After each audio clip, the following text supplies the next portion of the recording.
नमस्ते दोस्तों, स्वागत है आपका द नर्व अकेडमी पर। आज हम साइंस का एक बहुत ही इंटरेस्टिंग और इम्पोर्टेंट टॉपिक शुरू करने जा रहे हैं, डाइजेस्टिव सिस्टम यानी पाचन तंत्र। क्या आपने कभी सोचा है कि जो रोटी, दाल या घी हम खाते हैं वो हमारे शरीर को एनर्जी कैसे देते हैं? जैसे इस इमेज में दिखाया गया है, पाचन वह प्रक्रिया है जिसमें जटिल भोजन सरल और घुलनशील रूप में बदल जाता है। यानी कि पाचन क्या है, जिसमें एक जटिल जो भोजन है यानी कि हम खाते हैं जटिल रूप में, उसको घुलनशील और सरल रूप में ही बदल जाना ही पाचन कहलाता है। जब हमारा शरीर खाने को तोड़कर उसे ऊर्जा बनाने लायक बना देता है तो उसको ही पाचन कहते हैं। जैसे कि हम रोटी खाते हैं, उस रोटी से जो एनर्जी मिलती है उसको एनर्जी में बदल देना ही पाचन है। जैसे हमने रोटी और चावल खाया तो उससे हमको शुगर मिला, हमने दाल खाया तो हमको उससे प्रोटीन मिला। यानी कि हमने खाया तो दाल था लेकिन हमको मिला उससे क्या, प्रोटीन मिला। उस जो बदला हुआ रूप है उसको ही हम डाइजेस्टिव सिस्टम यानी कि पाचन तंत्र कहते हैं। जो कॉम्प्लेक्स फूड है उसको सिंपल सॉल्युबल फॉर्म में बदलना।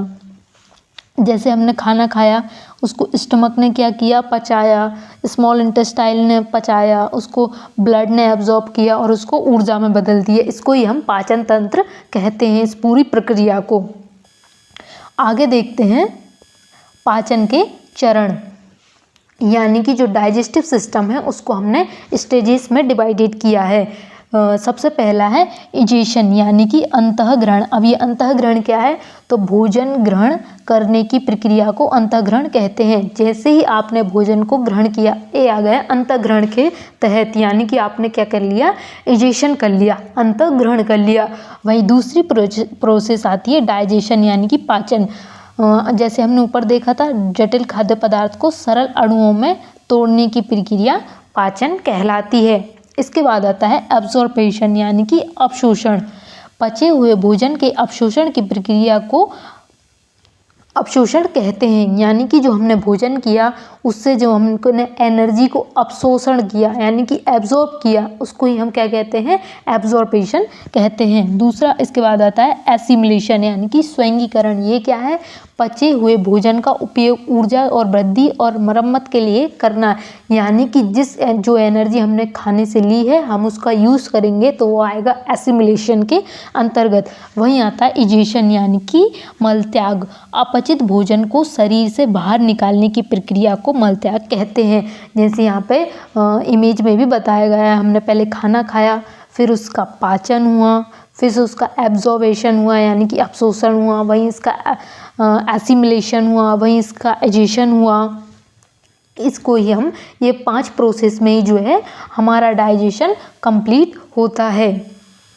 आगे जानेंगे पाचन तंत्र की संरचना यानी कि structure of the human digestive system. इसमें क्या है, जो पाचन में जो चीज़ें शामिल हैं उनको बताया गया है। आप एक रफली डायग्राम है जिससे आप बेसिक इसका समझ पाएंगे। फिर हम इसके अंदर के पार्ट्स को भी अलग से पढ़ेंगे। ऐसा नहीं है कि हमने ऊपर से समझ लिया, हम सब कुछ पढ़ेंगे। जैसे बकल कैविटी है तो इसमें टीथ आता है, टंग आती है, तो इनको भी हम अलग से पढ़ेंगे, इनको भी आगे डीपली जानेंगे। अभी हम इनके पार्ट्स को जानते हैं। सबसे पहले आता है आहार नली यानी कि एलिमेंट्री कैनाल। ये क्या है, तो ये हमारे मुंह से लेके हमारे एनस तक यानी कि गुदाद्वार तक फैली हुई है, एक नली है। जो मुखगुआ के बाद ग्रास नली है, आमाशय है, छोटी आंत है, बड़ी आंत है, वो इस आहार नली का ही भाग है। यानी कि हमारे सबसे शरीर में जो लंबी है वो क्या है, आहार नली है, जो मुखगुआ से शुरू होती है। पाचन की प्रक्रिया है बकल कैविटी, यानी कि जो हमारी पाचन की क्रिया है वो बकल कैविटी से स्टार्ट हो जाती है। जैसे ही हमने खाने को मुंह में लिया, हमारे पाचन की क्रिया स्टार्ट हो गई, क्योंकि हमारे मुंह में पाई जाती है लार ग्रंथियाँ, सलाइवरी ग्लैंड्स हमारे मुंह में पाई जाती है। इसके बाद खाना कहाँ पे पहुँचता है, एसोफेगस यानी कि ग्रास नली। ग्रास नली के बाद जो भोजन है वो जाता है आमाशय में, आमाशय में इसका पाचन होता है। इसके बाद जाता है छोटी आंत में, छोटी आंत के बाद जाता है बड़ी आंत में। ये छोटी आंत है और ये बड़ी आंत है। ये तो है वो पार्ट्स जो पाचन में डायरेक्टली वर्क करते हैं, और कुछ ऐसे पार्ट्स हैं जो डायरेक्टली तो वर्क नहीं करते लेकिन उनसे कुछ प्रकार के जूसेस निकलते हैं जो हमारे पाचन में बहुत ही महत्वपूर्ण भूमिका निभाते हैं। सबसे पहले आती है सलाइवरी ग्लैंड यानी कि लार ग्रंथि। ये क्या है, तो ये हमारे मुख में क्या होता है, एक प्रकार की लार पाई जाती है जो हमारे भोजन को पचाने में सहायता करती है, उसे चिपचिपा बनाती है, तभी वो आगे जा पाता है। इसके बाद आता है जठर ग्रंथि यानी कि गैस्ट्रिक ग्लैंड। ये भी क्या है, अग्नाशय द्वारा निकाला जाता है, जिससे हमारा भोजन है वो क्या होता है, पाचन होता है। वहीं आता है यकृत और पैनक्रियास। इनसे भी विशेष प्रकार के जूसेस निकलते हैं जो क्या करते हैं, पाचन में हमारी सहायता करते हैं। तो आज हमने जाना डाइजेस्टिव सिस्टम का बेसिक स्ट्रक्चर यानी कि शुरुआत कैसे होती है। अब हम आगे की क्लास में इसको और जानेंगे।